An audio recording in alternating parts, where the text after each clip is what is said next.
श्री नवनाथ भक्तिसार अध्याय 17वा। कानिपनाथांनी आपल्या गुरुस बाहेर काढले आणि गोपीचंदालाही वाचवले। या अध्यायाचे नित्य श्रवणाने पठणाने आपल्या मनातील वाईट विचार नष्ट होतील। अध्यायाला सुरुवात होते। दुसऱ्या दिवशी सकाळी गोपीचंद राजा नाथांच्या शिबिरात गेला व त्यांच्या पाया पडला। तेव्हा कानिपनाथांनी राजाला विचारले, तू जालिंदरनाथांना कोणत्या जागी पुरले ते मला दाखव। मग राजाने लगेच ती जागा दाखवली। नाथांनी आपल्या एका शिष्याला त्यांच्याबरोबर पाठवले। त्या शिष्यास ते ठिकाण दाखवून राजा परत आल्यावर कानिपनाथांनी राजाला विचारले, आता कोणत्या युक्तीने जालिंदर महाराजांना बाहेर काढू ते सांगा। हे ऐकून गोपीचंद म्हणाला की महाराज, या बाबतीत मला काहीच समजत नाही। मी सर्वस्वी तुम्हाला शरण आलो आहे। आता माझे माता पिता गुरु तर आता सर्व काही तुम्हीच आहात। आपणास जे योग्य दिसेल तसे करावे। अशा तऱ्हेने राजाचे अतिशय दीनवाणे बोलणे ऐकून कानिपनाथांनी त्याला सुचवले, राजा, तुझ्या प्राणाचे रक्षण होण्यासाठी मी तुला एक युक्ती सांगतो। प्रथम तू तुझ्यासारखे सोने, रुपे, तांबे, पितळ व लोखंड असे धातूंचे 5 पुतळे तयार कर। हे ऐकून राजाने शिपाई पाठवून उत्तम अशा सोनार, तांबट, लोहार इत्यादी कारागिरांना बोलावून आणले व त्यांना 5ही धातू देऊन हुबेहूब आपल्यासारख्या प्रतिमा करण्याला सांगितले। त्या कारागिरांनी आपली सर्व अक्कल व कला खर्च करून सोन्याचे, रुपयाचे, तांब्याचे, पितळाचे व लोखंडाचे असे गोपीचंद राजाचे 5 पुतळे तयार केले। नंतर एक चांगला दिवस पाहून सर्व पुतळे घेऊन कानिपनाथ राजाबरोबर गुरुला पुरले होते त्या जागी गेले। स्वतः काठावर बसून गोपीचंदाला प्रथम त्या खड्ड्यावर सोन्याचा पुतळा ठेवायला सांगितले व राजाला ते म्हणाले, तू कुदळ घेऊन खणायला लाग आणि जालिंदर गुरूंनी तुला नाव विचारताच तू नाव सांगून वेगाने बाहेर ये। हे ऐकून राजाने कुदळ घेतली व कानिपनाथांनी चिरंजीव प्रयोग मंत्रून त्याची विभूती राजाच्या कपाळाला लावली। मग राजा मध्यभागी पुतळा ठेवून खड्डा खणू लागला।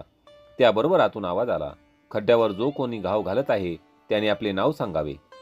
हे ऐकून राजा म्हणाला, मी गोपीचंद राजा आहे महाराज। असे म्हणून तो ताबडतोब बाहेर पडला। गोपीचंद हे नाव ऐकताच जालिंदरनाथांचा क्रोधाग्नी प्रज्वलित झाला। ते म्हणाले, गोपीचंद राजा असेल तर जळून भस्म होऊन जाऊ। जालिंदरांच्या शापाने सुवर्णाचा पुतळा ताबडतोब जळून भस्म झाला। याच पद्धतीने बाकीचे 4ही पुतळे शापाने जळून गेले। शेवटी कानिपनाथांच्या आज्ञेवरून गोपीचंद राजा पुन्हा खणायला लागला। तो आवाज ऐकून जालिंदरनाथांनी विचार केला, माझा क्रोध संपूर्ण ब्रह्मांड जाळून टाकणार आहे, पण त्रिलोचन राजाचा पुत्र गोपीचंद यातून वाचला हे मोठे आश्चर्य आहे। यावरून भगवंत राजाचे रक्षण करत आहे यात शंका नाही। म्हणून आता राजाला अमर करून टाकू। असा निर्णय घेतल्यावर जालिंदरनाथांनी राजाला विचारले, अजूनपर्यंत तू खणत आहेस तेव्हा तू आहेस तरी कोण ते मला सांग। त्यावर कानिपनाथांनी प्रथम आपले नाव सांगून मग राजाचे नाव सांगितले आणि ते म्हणाले की गुरुजी, मी आपला शिष्य कानिपनाथ आहे। आपला शोध करत करत मी येथे आलो आहे। माझे डोळे आपल्या चरणांकडे लागले असून ते माझ्या दृष्टीस केव्हा पडतील असे मला झाले आहे। असे म्हणून गोपीचंद राजा खड्डा उकरून आपल्याला बाहेर काढण्याची व्यवस्था करत आहे।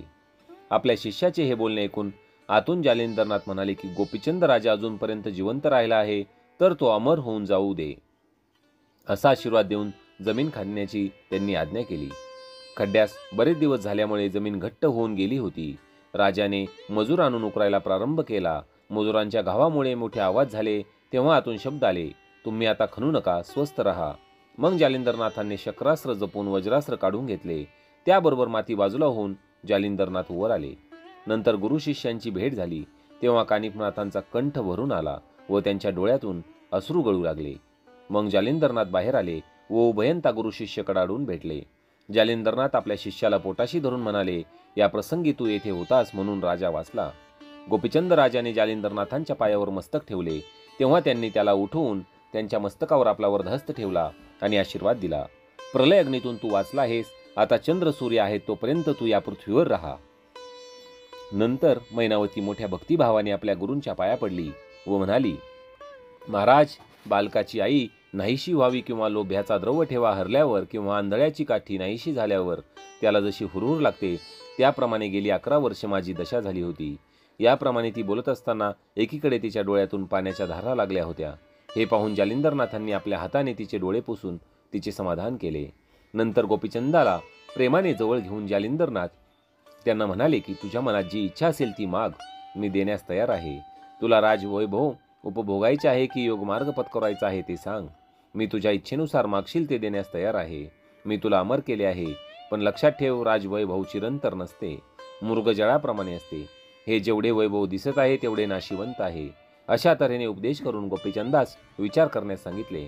तेव्हा गोपीचंद राजाने विचार केला की राजवैभव अशाश्वत आहे. जालिंदरनाथांची योग्यता विलक्षण मोठी आहे आणि ते चिरंजीव आहे. आज 11 वर्षे ते खड्ड्यात होते तरी जसेच्या तसे कायम आहेत. यमही त्यांच्या पायाशी लोळण घेईल. मग राजाची काय प्रौढी.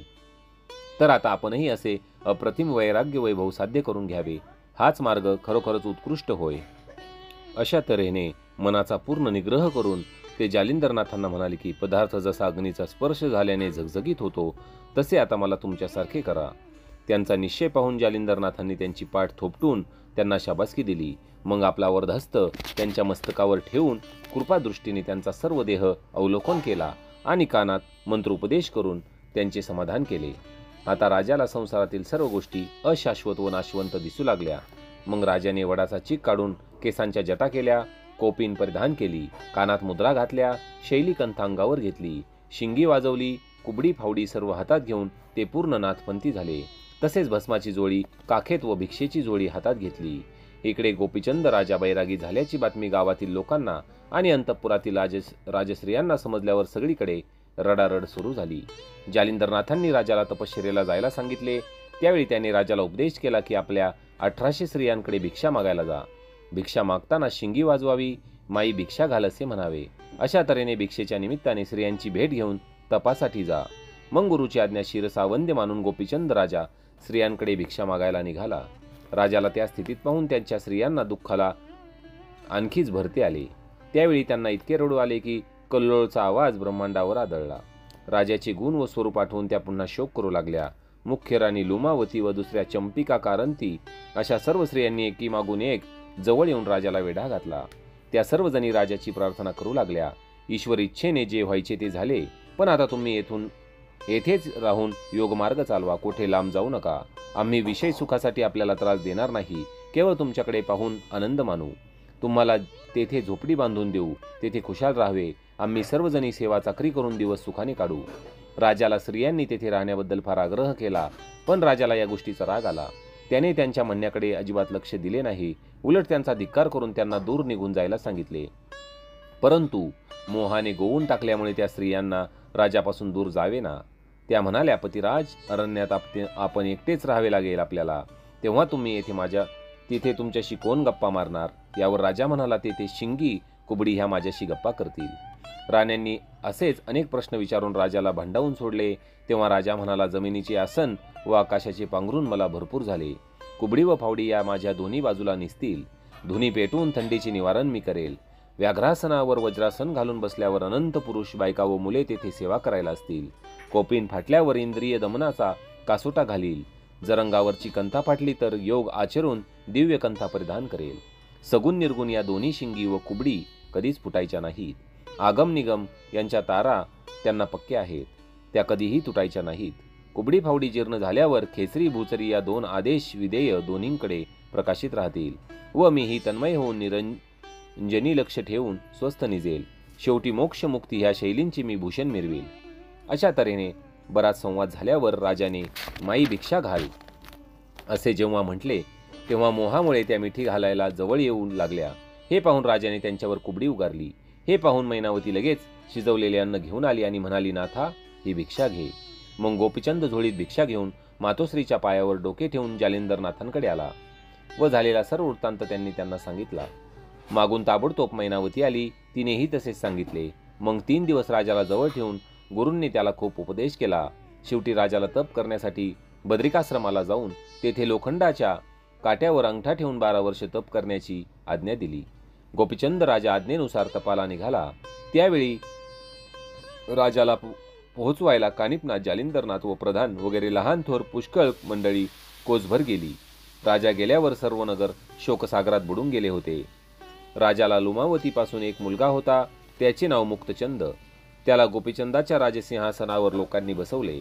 जालिंदरनाथांनी स्वतः त्याचा राज्याभिषेक केला आणि प्रधान, सरदार वगैरे सर्वांना वस्त्र अलंकार देऊन त्यांच्या योग्यतेनुसार सत्कार केला व त्यांचे समाधान केले.